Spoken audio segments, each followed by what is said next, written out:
Hey guys, welcome back to our tutorial. In today's lecture, we will be discussing about what JavaScript is, along with its advantages and disadvantages. So without wasting your precious time, let's get started. So first of all, what is JavaScript? The definition says JavaScript is a lightweight interpreted programming language used to make web pages dynamic and interactive.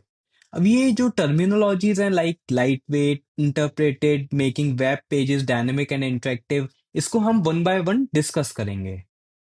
JavaScript को एक light weighted language इसलिए बोला जाता है क्योंकि इसको implement करने के लिए हमें कोई हैवी रिसोर्स की ज़रूरत नहीं पड़ती है।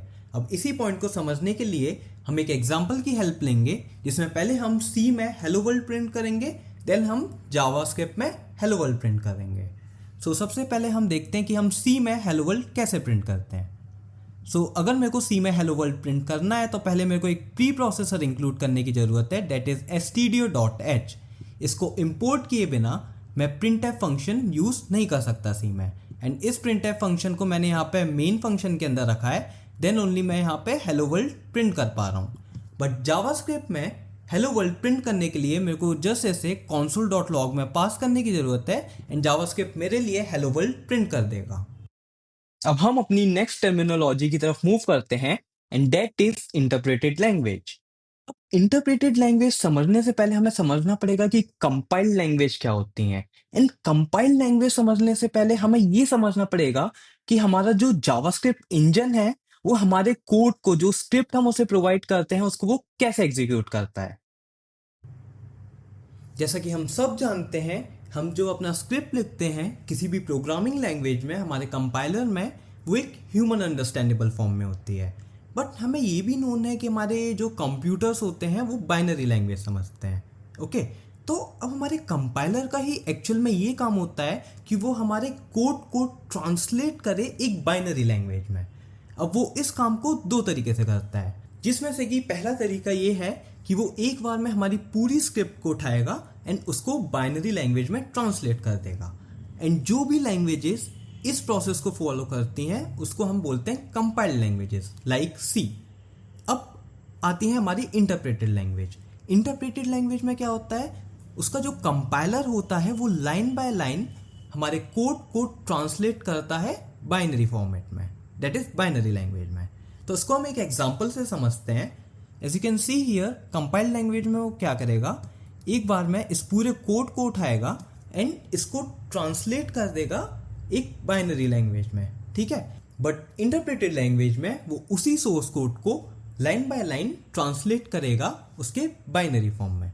दैट इज, पहले वो इस स्टेटमेंट को इसके बाइनरी फॉर्म में ट्रांसलेट करेगा, दैट इज समथिंग लाइक 10110।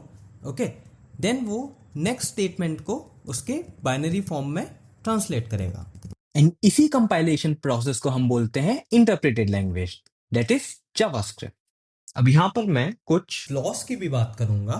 अब कंपाइल लैंग्वेज में आपको पता है कि हमारा पूरा सोर्स कोड एक बार में ट्रांसलेट होता है हमारे बाइनरी कोड में।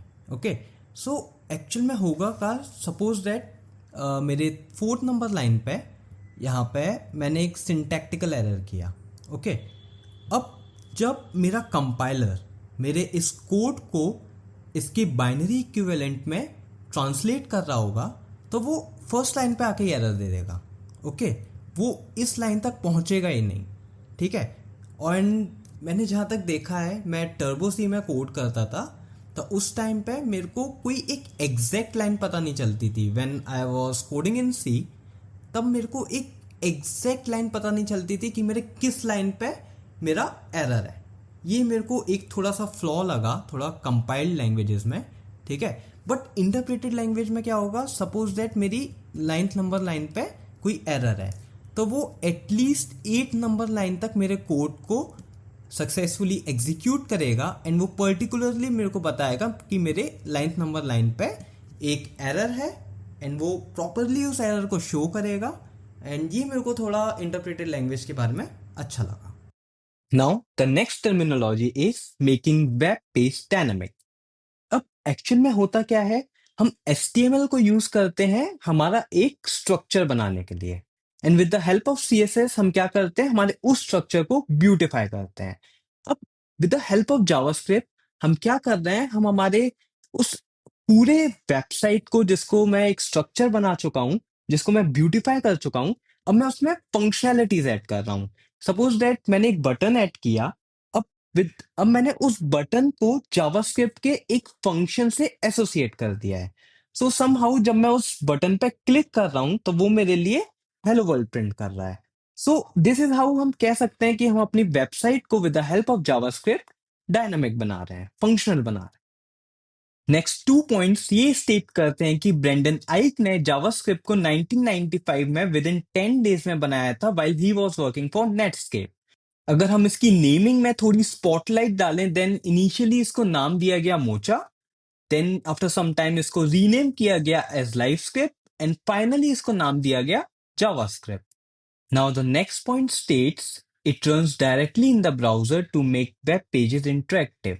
अब हम जब भी अपना ब्राउजर यूज करते हैं या उसमें कोई भी वेबसाइट एक्सेस करते हैं, तो उस वेबसाइट को एक्सेस करने के लिए, उसमें कोई भी फंक्शनैलिटी हमें एक्सेस करने के लिए कोई भी कंपाइलर या कोई भी रिसोर्स डाउनलोड करने की जरूरत नहीं पड़ती। हमारे जितने भी मॉडर्न ब्राउजर्स हैं आज के टाइम पे, लाइक क्रोम, सफारी, उनमें जावास्क्रिप्ट इंजन इनबिल्ट रहता है। And the last point in this slide is kind of redundant, because हम ऐसा पहले भी डिस्कस कर चुके हैं कि विदाउट जावास्क्रिप्ट हमारी जो वेबसाइट होती हैं वो एक स्टैटिक वेबसाइट की तरह पोस्ट करती हैं। विदाउट जावास्क्रिप्ट मैं कोई भी फंक्शनैलिटी ऐड नहीं कर सकता, अपनी वेबसाइट को डायनामिक नहीं बना सकता। Now we will talk about advantages of JavaScript, जिसमें सबसे पहला एडवांटेज है कि ये सारे ब्राउजर में रन होता है, ऐसा कि हम डिस्कस कर चुके हैं। Second point is it makes our web pages interactive. Without JavaScript के हम कोई भी डायनामिक फीचर ऐड नहीं कर सकते अपनी वेबसाइट में। Third, it is easy to learn and use. अगर आपको थोड़ा सा भी सी का सिंटेक्स आता है, आपने सी या किसी दूसरे प्रोग्रामिंग लैंग्वेज में आपने कोडिंग किया है, then it would be easy for you to learn JavaScript. Then, large ecosystem. JavaScript is so popular that developers have created tools like Angular and React, जिसको आज के टाइम पे हम यूज करते हैं फ्रंट एंड डेवलपमेंट के लिए, and a running environment like Node.js, जिसको हम यूज करते हैं as a back end development के लिए जावास्क्रिप्ट में। Then, versatile. If you have a proper knowledge of JavaScript, then you can opt for front-end development or for back-end development or even for full stack development. Then community support. JavaScript is one of the top demanded languages with tons of tutorial tools and job out in the market. Last but not least, let's discuss about the disadvantages of JavaScript. So the first one is security issues. जैसा कि हम सब जानते हैं, JavaScript एक client based language है, client side language है। तो हमारा जो भी कोड हम जावास्क्रिप्ट में लिखते हैं, जो भी स्क्रिप्ट हम जावास्क्रिप्ट में लिखते हैं, उसको हम ब्राउजर में इंस्पेक्ट कर सकते हैं, चेक कर सकते हैं with tools like inspect element, जो कि एक्चुअली लिटिल बिट डेंजरस है। Now the next point is browser compatibility. अब ब्राउजर कंपैटिबिलिटी में हम देख सकते हैं ऐसे कुछ फीचर्स हैं जो कि क्रोम में काम करेंगे, बट वो इंटरनेट एक्सप्लोरर के पुराने वर्जन्स में काम नहीं करेंगे। Okay, now the third one is it can be misuse. जैसा कि हम जानते हैं, हमारा जो जावास्क्रिप्ट का कोड होता है उसको हम ब्राउजर पे इंस्पेक्ट कर सकते हैं। अब इसी का एक्चुअल में हैकर्स फायदा उठा के उसमें अपनी कोई मलिशियस जावास्क्रिप्ट का कोई स्क्रिप्ट ऐड कर सकते हैं for stealing your data. And the last one is performance. तो हैवी कंप्यूटेशनल टास्क के लिए हम एक्चुअल में ऑप्ट कर सकते हैं into programming languages like C plus plus और जावा, बिकॉज ये कंप्यूटेशनली थोड़ी बेटर होती हैं, फास्ट होती हैं जावास्क्रिप्ट से। This is Rahul Saxena signing off. Thank you for staying tuned to this video. In the next one, we will be discussing about how JavaScript engine works. And the most important thing is do not forget to like and subscribe to Let's Learn with Rahul and share this playlist with those who are also learning JavaScript. Yeah, see you in the next one.